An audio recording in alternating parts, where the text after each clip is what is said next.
record. Et voilà. Donc, c'est dimanche le 7 février et on continue notre série sur l'Apocalypse. L'Apocalypse, c'est notre livre de l'année. On est dans notre deuxième lecture parce qu'on est au mois de février. Et puis, si vous avez lu un chapitre par jour cette semaine, vous devriez être autour du chapitre 5.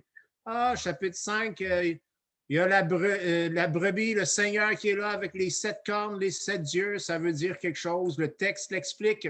Donc, c'est à peu près là qu'on est cette semaine dans notre lecture personnelle. Et je veux que vous sachiez, par cette lecture, par tous ces partages que nous faisons sur l'Apocalypse, eh bien, le but ultime, comme on a partagé souvent cette semaine, c'est que le Seigneur puisse ajouter de l'huile à notre lampe. Et cela fait référence à Matthieu chapitre 25, versets 1 à 12, la parabole des 10 vierges. Il y avait 5 vierges sages, il y avait 5 vierges folles ou pas sages, et tout le monde avait des lampes. Les 10 vierges avaient des lampes. Elles se sont tous endormies, les sages comme les pas sages. Elles se sont tous endormies. Leurs lampes se sont tous éteintes. Le Seigneur est revenu. Elles se sont réveillées, toutes les 10. Et les 5 sages et les 5 folles ont tenté de rallumer leurs lampes et les 5 folles, les 5 vierges pas sages, ont découvert qu'elles n'avaient plus d'huile et les 5 sages ont pu rallumer leurs lampes parce qu'elles avaient une réserve. Leur réserve ne pouvait pas être partagée avec les vierges folles.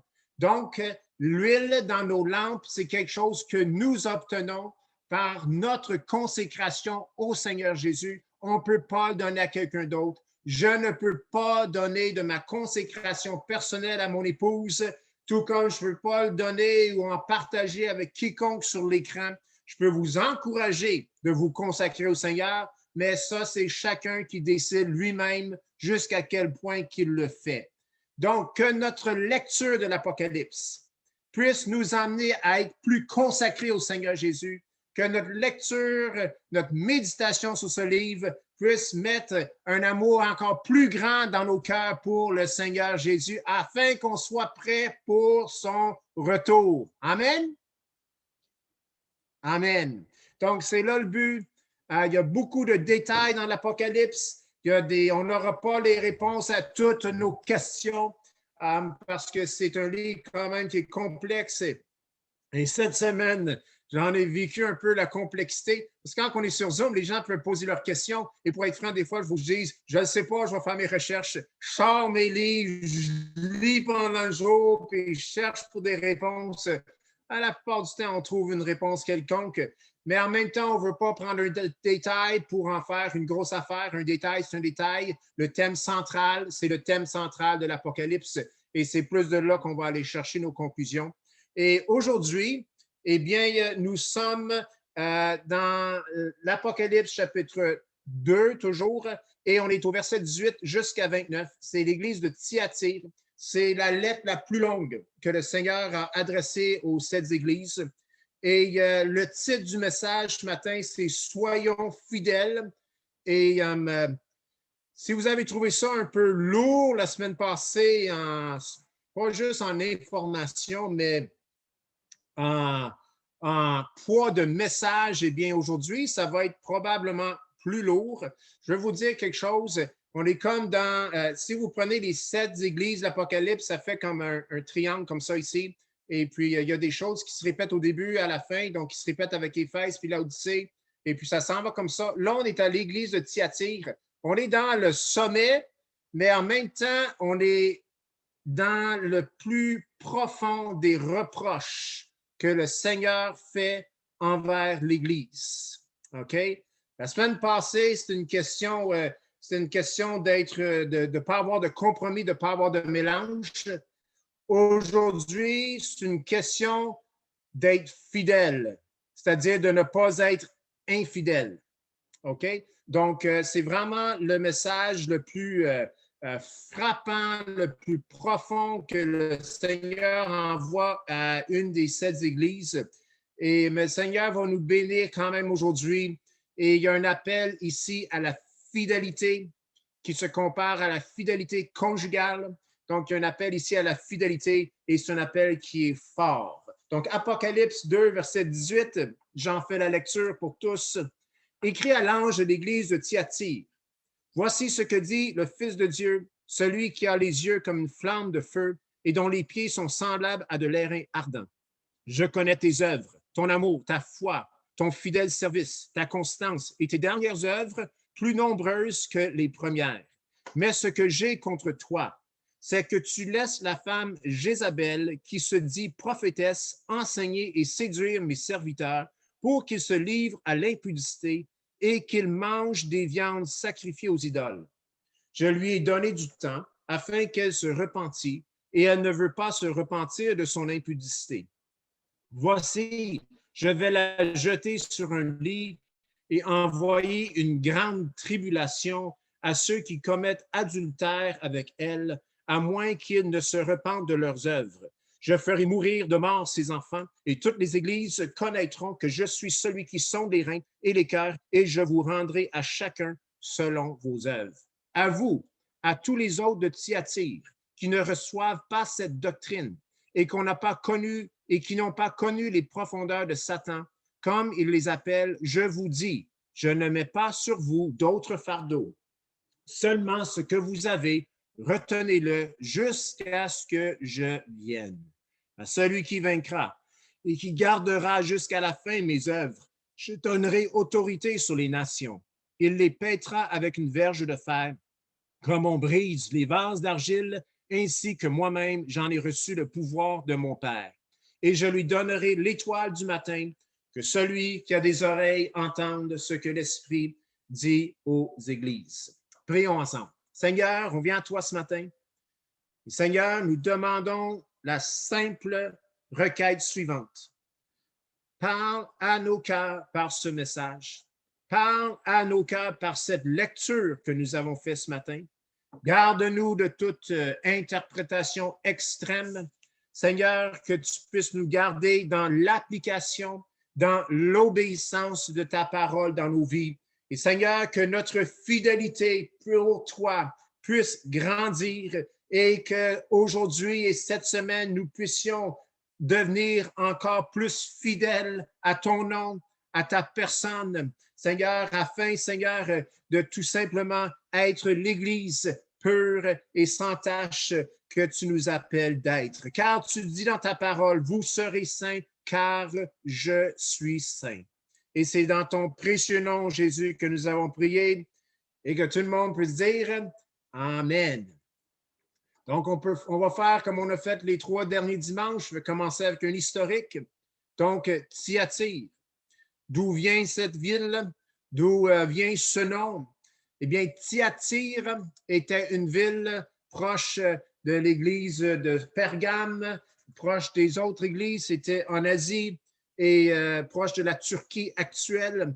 Et c'était une ville qui cultivait une plante dont les racines servaient pour préparer de la teinture et une teinture rouge ou écarlate. Donc, c'était une ville qui avait beaucoup faisait affaire beaucoup dans le domaine du textile, dans le domaine du vêtement. Et on voit dans le livre des Actes, on voit que l'apôtre Paul a croisé une femme qui venait de la ville de Thyatire. Et on voit ça dans Actes 16, verset 14. Paul, et avec ses compagnons, eh bien, se dirigeait vers un endroit où il croyait qu'il y avait des gens qui priaient. Et en cet endroit, ils ont trouvé des femmes qui se rassemblaient pour prier. Et dans cet endroit, il y avait une femme qui se nommait Lydie. Donc, Acte 16, 14, l'une d'elles, nommée Lydie, marchande de pourpre de la ville de Thyatire, était une femme craignant Dieu et elle écoutait. Le Seigneur lui ouvrit le cœur pour qu'elle fût attentive à ce que disait Paul. Donc, dans le livre des Actes, on a une situation ici où est-ce que l'apôtre Paul croise chemin avec une femme qui vient de Thyatire, marchande de pourpre, Donc, elle vient de cette ville qui crée ses teintures pour des tissus et elle entend le message de Paul, elle entend le message de l'Évangile, son cœur est ouvert, elle reçoit le message. Si vous lisez le restant du texte, vous allez voir que Lydie passe par les eaux du baptême. Donc, si on s'imagine un peu l'histoire, Lydie, nouvelle convertie, elle vient de Thyatire, elle est sûrement, une fois convertie, retournée à la ville de Thyatire et elle fut probablement missionnaire chez elle en retournant de son voyage d'affaires. Elle était probablement en voyage d'affaires lorsqu'elle a rencontré l'apôtre Paul dans ce lieu de prière. Donc, l'œuvre, on sait que l'œuvre dans la ville de Thyatire, l'église de Thyatire était très prospère. On le voit dans le texte de l'Apocalypse. Je connais tes œuvres, ton amour, ta foi, ton fidèle service, ta constance. Hey, c'est tout un paquet de compliments et de louanges et ça vient du Seigneur. Et il termine en disant au verset 19, et tes dernières œuvres qui sont plus nombreuses que les premières. Donc, l'église de Thyatire, peu importe comment elle a été fondée, fut une église très prospère, connue pour ses œuvres, son amour, sa foi, son fidèle service et ses œuvres qui se multipliaient et même qui étaient plus nombreuses que les premières. Mais là, le Seigneur, comme on dit en bon québécois, il fesse dans le tas. Mais ce que j'ai contre toi, c'est qu'il y a chez vous la femme Jézabel qui enseigne. Tu laisses la femme Jézabel, verset 20, chapitre 2 d'Apocalypse, tu laisses la femme Jézabel qui se dit prophétesse enseigner et séduire mes serviteurs pour qu'ils se livrent à l'impudicité et qu'ils mangent des viandes sacrifiées aux idoles. La semaine passée, on a regardé l'église de Pergame, on parle de Balaam, une image qui renvoie les lecteurs, ceux qui reçoivent la lettre, directement à l'histoire de Balaam dans l'Ancien Testament. Il faut toujours se rappeler ici, comme j'ai dit au début, les gens qui entendent le message la première fois, que fut leur conclusion? C'est une très bonne ligne directrice pour nous aujourd'hui lorsqu'on lit ces passages. L'église de Pergame, ça nous renvoyait à la doctrine de Balaam, l'histoire de Balaam dans l'Ancien Testament. Ici, ça nous envoie à l'histoire de la reine Jézabel en Israël. Donc, c'est l'église la plus prospère, connue pour sa foi, son fidèle service, son amour, ses œuvres et ses œuvres dernières qui sont plus nombreuses que les premières. Ça, c'est tout merveilleux, mais on nous réfère à la reine, la pire reine de tout l'Ancien Testament, Jézabel.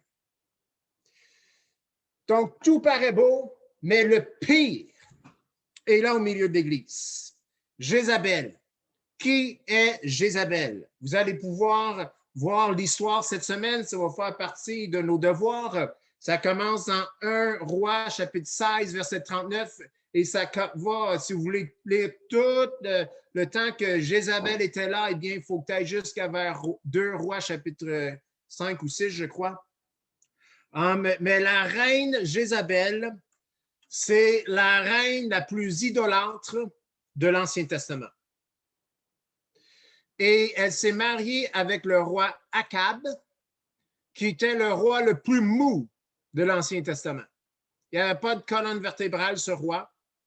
Et pour empirer la chose, non seulement est-ce qu'il se livrait au péché des rois qui l'ont précédé, eh bien, 1 Roi 16, verset 39 nous dit qu'il, non seulement est-ce qu'il faisait cela, il se livrait au péché de Jéroboam, qui était un roi avant lui, mais il a pris pour femme Jézabel, fille d'Ethbaal, roi des Sidoniens, et Akab, le roi d'Israël, alla servir Baal et se prosterner devant lui.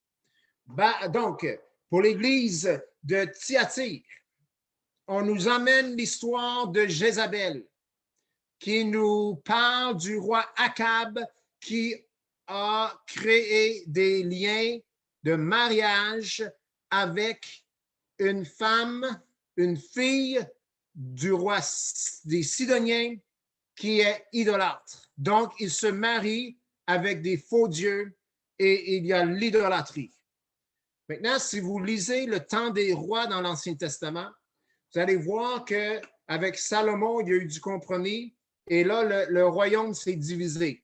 Tu as le royaume du Nord, tu as le royaume du Sud. Le royaume du Nord, après Salomon, c'est le roi Jéroboam. Et le roi Jéroboam veut garder son peuple uni, fidèle à lui, et il craint que son peuple aille à Jérusalem pour adorer l'Éternel, parce que le temple est à Jérusalem, dans le royaume du Sud. Donc, que fait Jéroboam? Eh bien, Jéroboam, il va amener de la corruption dans le système religieux de l'époque, dans le système de Dieu, dans le système du temple. Et vu qu'il ne veut pas qu'il aille au temple adorer l'Éternel, il s'arrange pour créer des hauts lieux où ce que le peuple va pouvoir adorer l'Éternel. Et ce qu'il met sur les hauts lieux, c'est des veaux d'or. Et il leur dit que c'est l'Éternel, ce veau d'or représente l'Éternel qui les a sortis de l'Égypte. Et d'ailleurs, il y a un veau d'or qui est produit dans le désert par Aaron. Donc, il y a un lien. Mais il y a corruption qui s'installe. C'est-à-dire, le système religieux, il est détourné, il est crochu, il y a de la corruption qui s'installe et le roi Jéroboam a fait ça pour garder le peuple uni à lui. Quelques générations plus tard, c'est le roi Akab qui vient. Il se marie avec Jézabel. Et ce n'est pas juste une corruption qui s'installe, c'est carrément l'idolâtrie.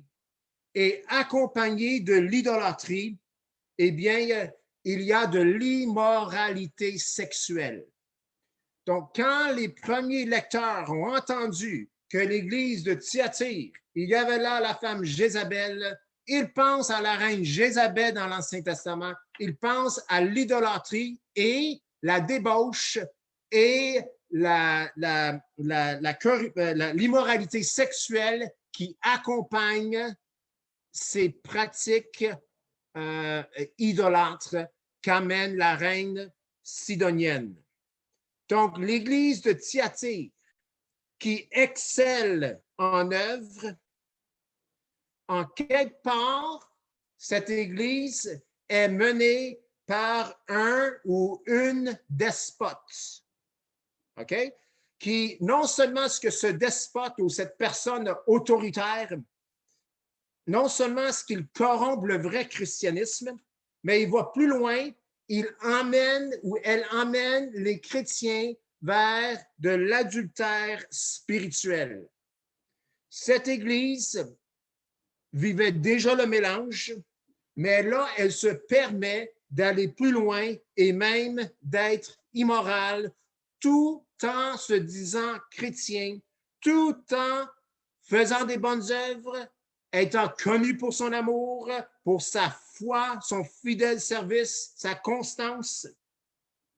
Les chrétiens de Thyatire avaient reçu l'enseignement qu'ils pouvaient manger des viandes sacrifiées aux idoles, ça c'est de participer à l'idolâtrie, et tout en participant à la table du Seigneur.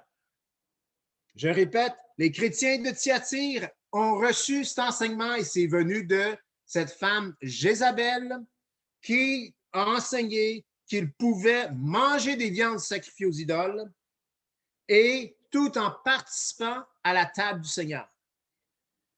Probablement que l'histoire de manger aux tables avec des viandes sacrifiées aux idoles, c'était probablement favorable pour les affaires. C'est une ville qui réussit beaucoup. C'est dans le domaine du textile. Et les chrétiens, s'ils ne participent pas à la table des démons, il va y avoir un grand prix au niveau de leur portefeuille qui va y être rattaché. Puis ils reçoivent l'enseignement de l'Église qui dit c'est correct, dans le fond, de vivre une double vie. Le Seigneur va le bénir. Il n'y a pas de problème. Donc, la semaine, les chrétiens peuvent vivre, manger à la table des démons et le dimanche, à l'Église, ils peuvent se revêtir de leur fonction ecclésiale ou ce qu'ils font à l'Église, ils peuvent participer à la table du Seigneur. Donc, c'est de l'hypocrisie à l'extrême. C'est une vie à deux facettes. C'est l'idolâtrie. Et ce que le Seigneur reproche le plus, c'est qu'il laisse cette femme qu'il appelle Jézabel enseigner dans l'Église. C'est intéressant ici que Thyatire veut dire sacrifier, ou plus précisément sacrifier de manière perpétuelle. Et cela devait se faire parce qu'à chaque semaine, en quelque part, il devait être racheté à nouveau. On sait que ça ne marche pas comme ça. Mais quand tu vis dans la débauche la semaine, puis tu viens le dimanche pour servir le Seigneur, en quelque part, il va falloir que tu sois sauvé à tous les semaines. Sacrifice perpétuel. Les Écritures nous disent que cela est un non-sens. On ne peut pas crucifier Christ et recrucifier Christ et recrucifier Christ. Cela est d'en faire une abomination. Ça, c'est l'Église de Thyatire que nous voyons dans Apocalypse chapitre 2, verset 18 et suivant.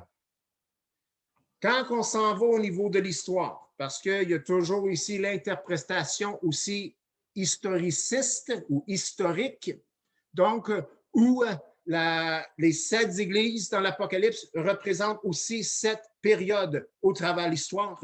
Et selon les gens adeptes dans ce domaine, eh bien, celle-ci représenterait l'Église du Moyen Âge. C'est la période, c'est intéressant, la plus longue. C'est aussi la lettre la plus longue. Et la période historique s'étendrait d'environ l'an 600 jusqu'à la Réforme, c'est-à-dire en l'an 1517. Maintenant, encore aujourd'hui, on va parler un peu de l'Église catholique. Ce n'est pas toujours évident. Si vous dites que je suis dur sur l'Église, eh bien, attendez la semaine prochaine, on va parler de la Réforme. Et puis, quand on est rendu à Laodicée, on va parler de l'Église d'aujourd'hui. Il n'y a pas une Église qui est épargnée aux yeux du Seigneur. Il voit tout, il sonde les reins et les cœurs. Amen. Nous, en tant que chrétiens, en 2021, avons toutes ces leçons au travers de l'histoire qui est dans la Bible pour nous garder sur le bon chemin. Et c'est là qu'on doit rester. Seigneur, mets de l'huile dans notre lampe. Amen. Je trouve ça formidable. Le livre de la Bible commence et s'adresse à toute l'histoire de la création. À partir du jour 1 de la création jusqu'au jour du Seigneur. Et une bonne partie de l'histoire est couverte par ces 7 églises de l'Apocalypse. Donc, l'église de Thyatire dans l'histoire. Ça s'adresse à l'Église du Moyen Âge entre l'an 600 et 1517. Il faut comprendre que dans ce temps de l'histoire, la tête de l'Église catholique est devenue une autorité despote. L'Église s'est érigée en autorité infaillible. Sa révélation devient équivalent à la parole de Dieu.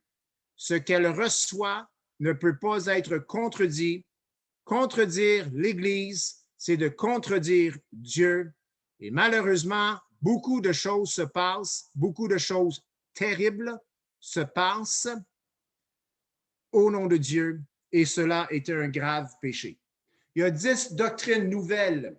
Donc, l'Église change sa forme en cette période historique pour ne plus ressembler à sa forme initiale retrouvée dans le Nouveau Testament. Il y a 10 nouvelles doctrines qui naissent pendant ce temps de l'an 600 à 1517, probablement plus au début que vers la fin. Premièrement, il y a la justification par les œuvres. On n'est pas sauvé par nos œuvres doivent suivre le fait que nous sommes sauvés, que nous sommes enfants de Dieu. 2, il y a le baptême qui régénère. Les gens sont sauvés parce qu'ils sont baptisés. La parole de Dieu dit que les gens sauvés se font baptiser, tandis que l'Église à l'époque avait ce baptême, ce rite baptismal qui apportait la régénération. C'est pour ça qu'ils baptisaient des bébés pour les sauver le plus rapidement possible d'un coup qu'ils mourraient. Aussi, ce qui rentre dans l'Église, eh bien, il y a l'adoration des images, des statues. Quatrièmement, il y a le célibat des prêtres qui rentre et qui fait juste, encore une fois, éloigner le peuple, le troupeau de la tête, créant différentes paliers. Et cela, on ne le retrouve pas non plus dans la première Église qu'on voit dans le Nouveau Testament. Il y a le confessionnalisme, où est-ce qu'on confesse à un autre homme, à un prêtre, et celui-là, il déclare, il a le pouvoir de pardonner ou ne pas pardonner. Nous savons que c'est le Seigneur seul qui pardonne nos péchés. 6e doctrine qui rentre dans ce temps de l'histoire, c'est le purgatoire. On retrouve le purgatoire nulle part dans la Bible et c'est un endroit pour achever sa sanctification. Donc, on voit cette doctrine qui rentre dans ce temps du Moyen-Âge. Il y a aussi l'association, eh bien, ça a rapport avec la communion, ou est-ce que c'était une doctrine qui disait que le pain que nous prenons lors de la communion est réellement, littéralement, la chair de Jésus et la coupe, le vin, est littéralement le sang de Jésus. Littéralement dans le sens qu'on mange et qu'on boit littéralement le sang et le corps de Jésus. Mais cela implique un sacrifice perpétuel. Ça implique que Jésus meurt à chaque fois qu'on fait la messe et cela non plus n'est pas dans la Bible. Il y a aussi les indulgences, c'est-à-dire qu'on pouvait donner de l'argent pour raccourcir le temps d'une personne dans le purgatoire. Et il y a aussi la notion de pénitence, où on peut faire des choses, s'infliger une certaine souffrance afin de réduire son temps dans le purgatoire. Et la 10e doctrine qui rentre dans l'Église dans ce temps, c'est tout ce qui a rapport avec Marie, donc la mariologie, qui est une adoration, une élévation de Marie, la mère de Jésus, à un niveau de diété. Donc, ce n'est pas juste une corruption du christianisme, c'est carrément là de l'idolâtrie qui rentre dans l'Église. Et c'est intéressant, le nom Thyatire veut dire sacrifice perpétuel. Et il y a dans l'Église, en ce temps de l'histoire, quelque chose qui est fait, qui implique un sacrifice continuel. Et c'est fait par la Sainte Seine, par la communion. Par son mélange. L'église de Thyatire vient après l'église de Pergame, où il y a déjà un mélange. Donc, une église remplie de mélange, combinée avec une autorité infaillible qui justifie des choses, qui déclare des choses vérités, mais qui sont fausses, qui déclare des choses pures, mais qui sont contraires à la parole de Dieu. Eh bien, par ce mélange et cette autorité infaillible, l'Église permet à ses fidèles, à ses membres de participer à la table du Seigneur et aussi à la table des démons. La communion, il faut comprendre, est rendue une corruption. C'est un sacrifice perpétuel. Et on participe à la table des démons, c'est de l'idolâtrie. Pareil ou très similaire comme Jézabel a emmené dans le royaume d'Israël des idoles, d'autres dieux, d'autres temples, c'était l'idolâtrie. Et tout ce qui se passait dans ce temps de l'histoire est bien loin des dernières paroles de Jésus qui s'est écrié à la croix, à son dernier souffle. Il a dit, tout est accompli. Amen. Tout est accompli. Mais l'Église de Thyatire est rendue à un endroit où ce qu'ils doivent accomplir des choses, où ce qu'ils doivent ajouter à ce que le Seigneur a fait pour leur salut. On va au purgatoire, on peut faire des choses pour sortir plus vite. Il rajoute.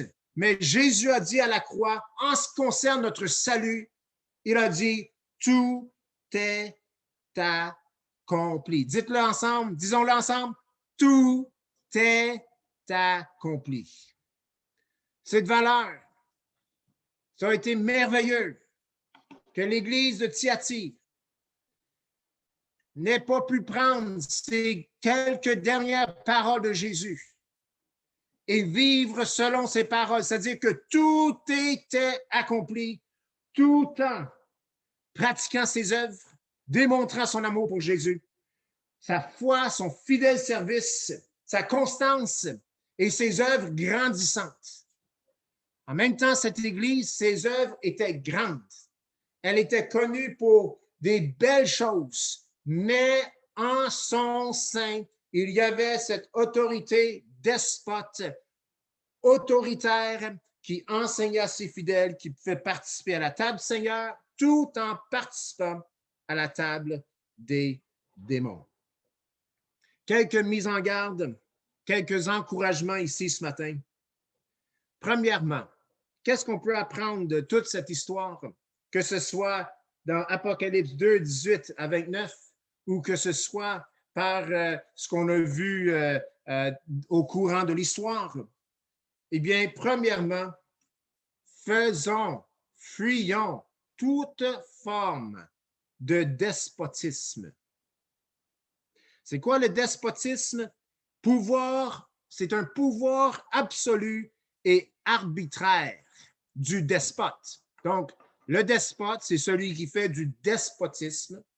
Et le despotisme, c'est le pouvoir absolu. Tu ne peux pas contredire cette personne. Il a le pouvoir absolu et arbitraire. Arbitraire veut dire qu'il décide par lui-même. Il est l'arbitre.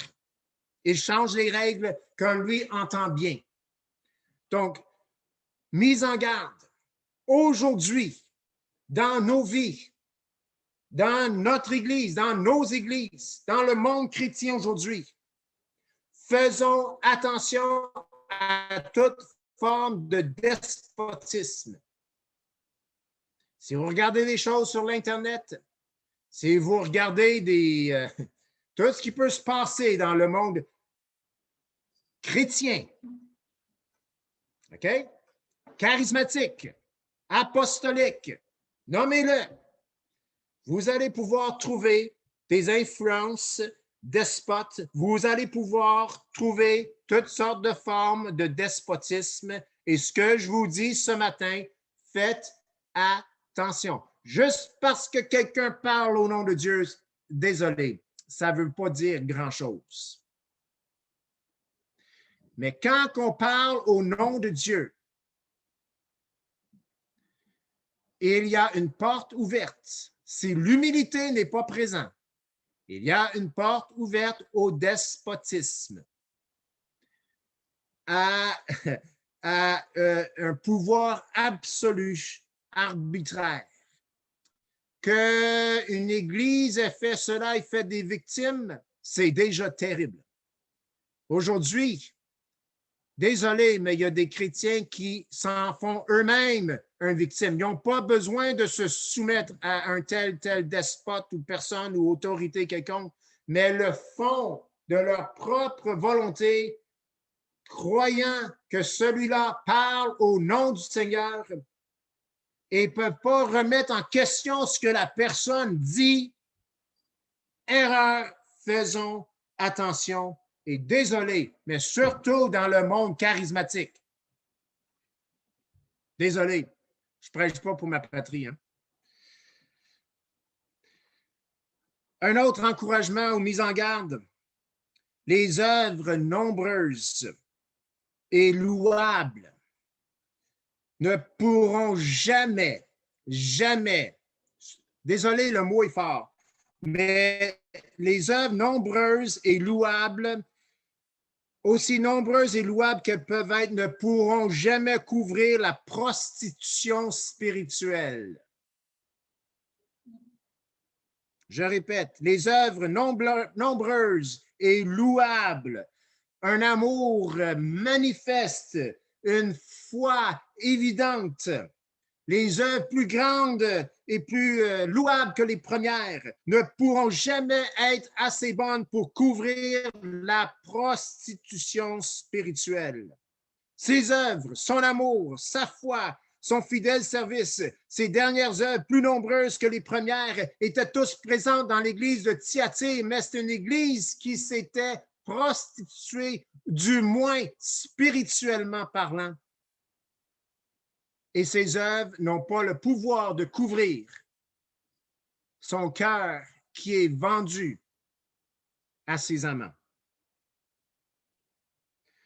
Un autre encouragement, même pour cette église de Thyatire, qui est accusée de prostitution spirituelle, la grâce de Dieu est là. Verset 21.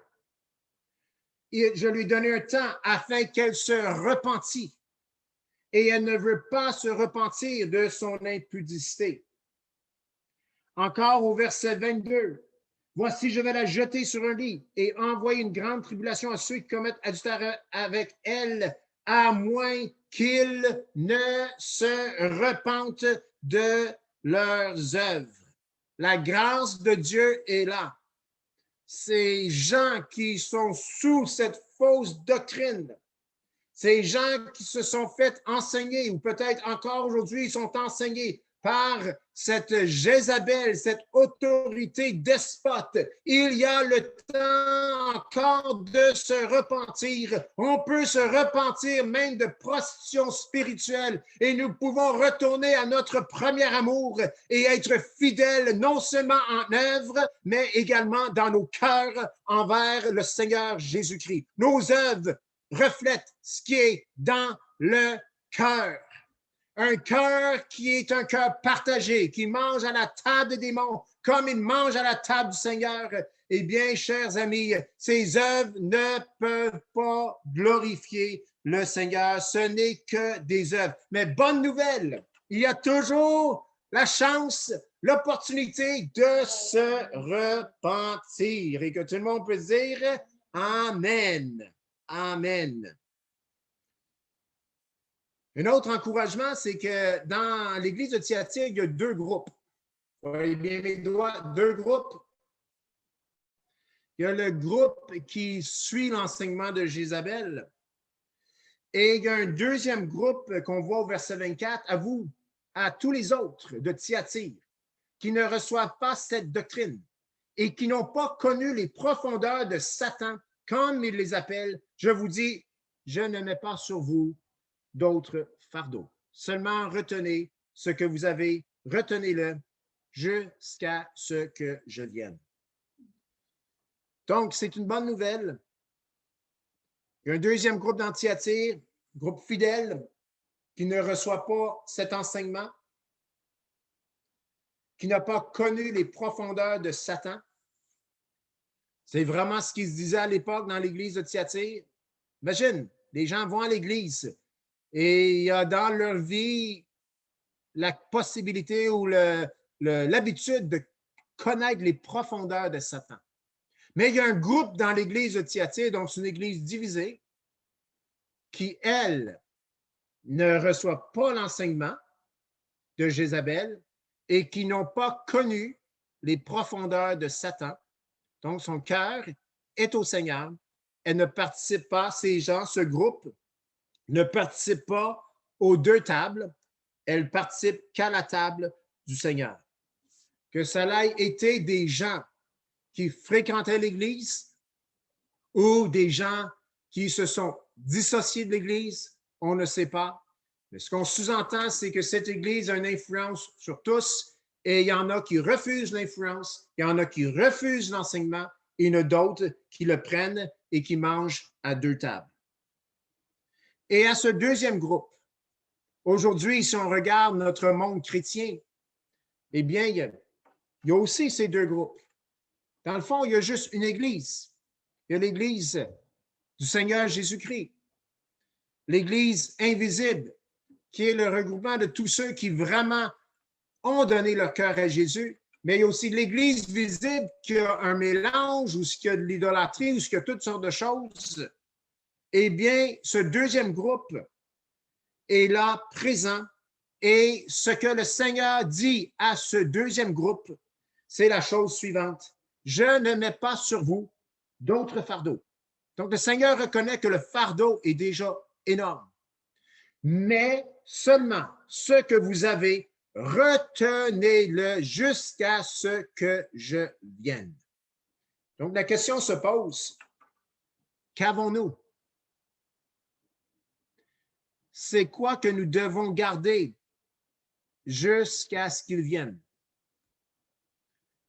Le passage, les versets alloués à l'Église de Thyatire parlent d'une femme despote qui enseigne des fausses doctrines et qui emmène le peuple à l'idolâtrie, à la prostitution spirituelle.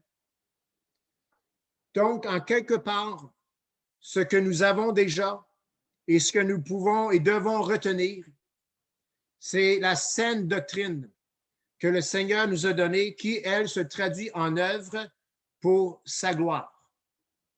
Donc, frères et sœurs, en quelque part, nous avons, et ce que nous devons retenir, c'est ce que Jésus mentionnait, je crois, dans Matthieu chapitre 5, verset 17, quelque part là-dedans, en parlant de la parole de Dieu, qu'il n'y a pas un trait de lettre qui va disparaître tant que ce n'est pas tout accompli. Ce que nous avons, nous devons le retenir.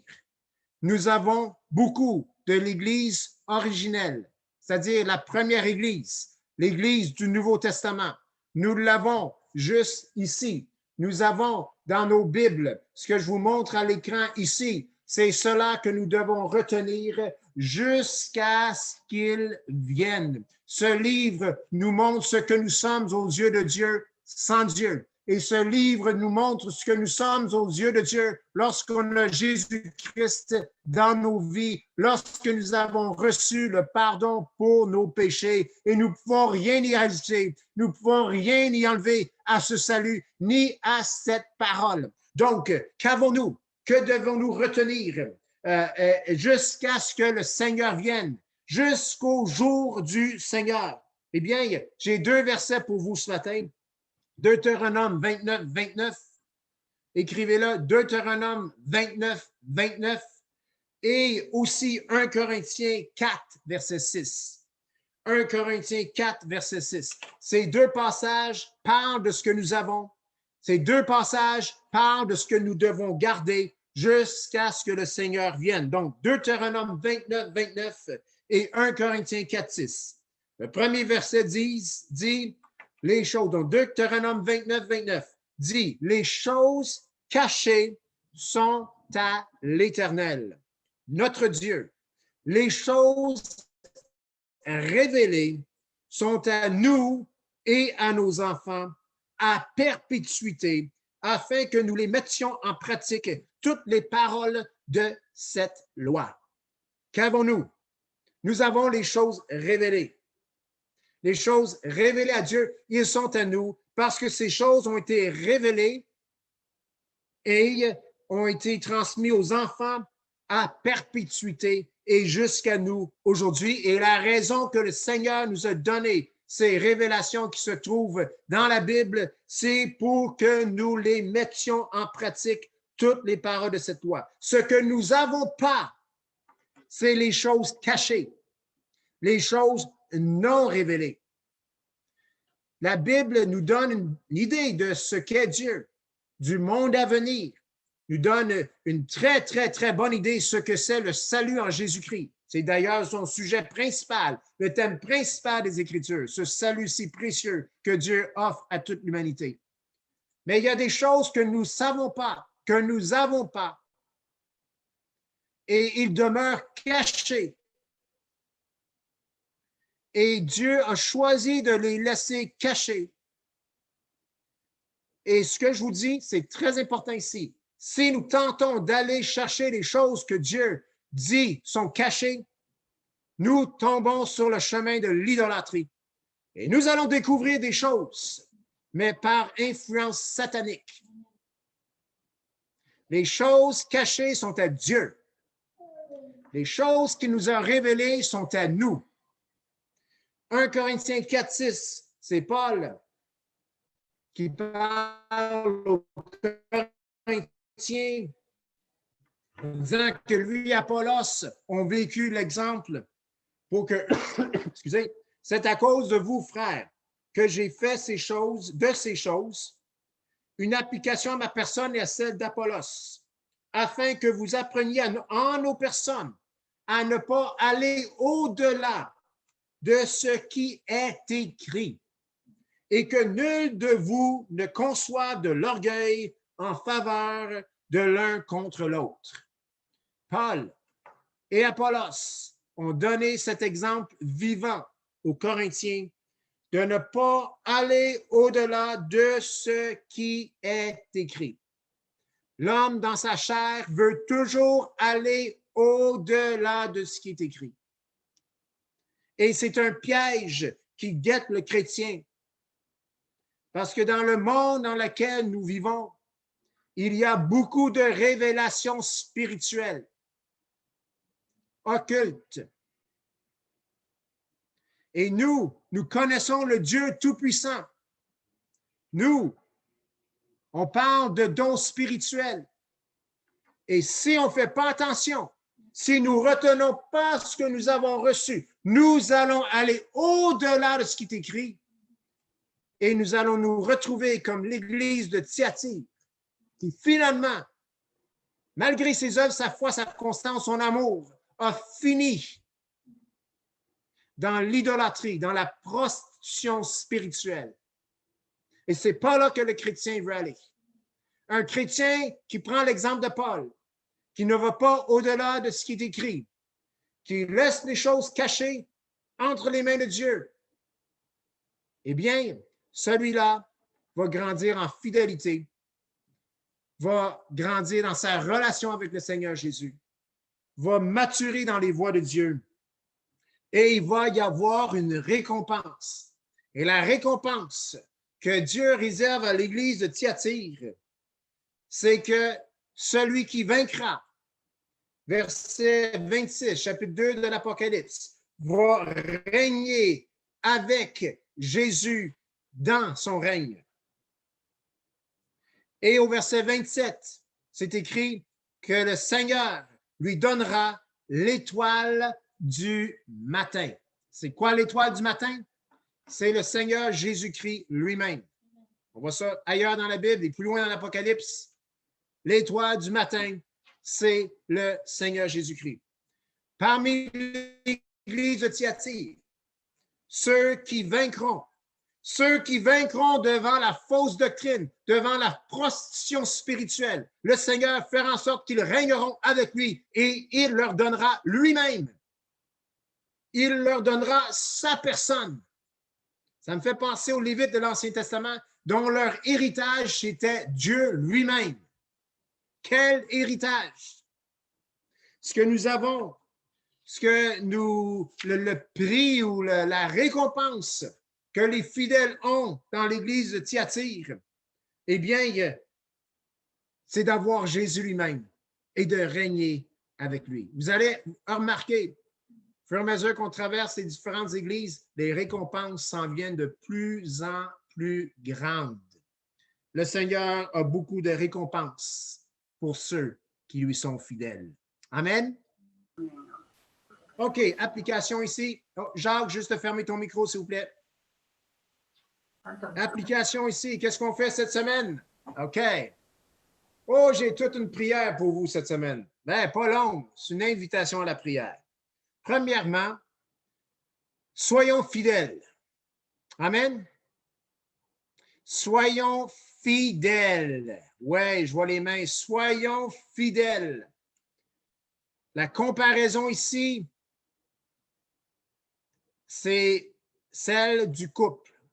Fidélité conjugale. Le Seigneur veut que nous soyons fidèles à lui. Comme le mari et la femme se doivent d'être fidèles l'un à l'autre. C'est ça le sujet de la semaine. Donc, cette semaine, j'aimerais vous inviter à demander au Seigneur la question suivante. Vous avez un crayon? Écrivez ceci. Seigneur, est-ce que je commets de l'adultère spirituel?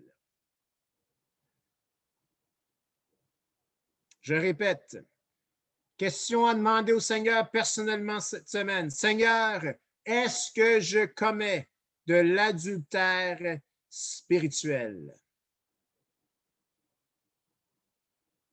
Je sais que c'est fort, mais c'est là qu'on est ce matin, l'Église de Thyatire.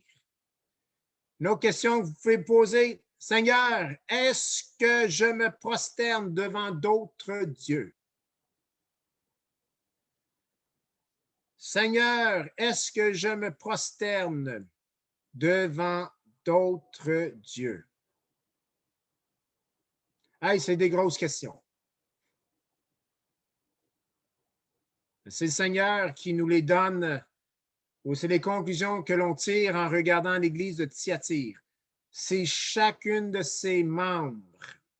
Si chacun de ses membres avait posé ces questions, il serait venu à la repentance et aurait tout simplement retenu ce qu'elle avait déjà, ce qui était déjà tout accompli, la parole de Dieu. Donc, Seigneur, est-ce que je commets de l'adultère spirituel? Seigneur, est-ce que je me prosterne devant d'autres dieux?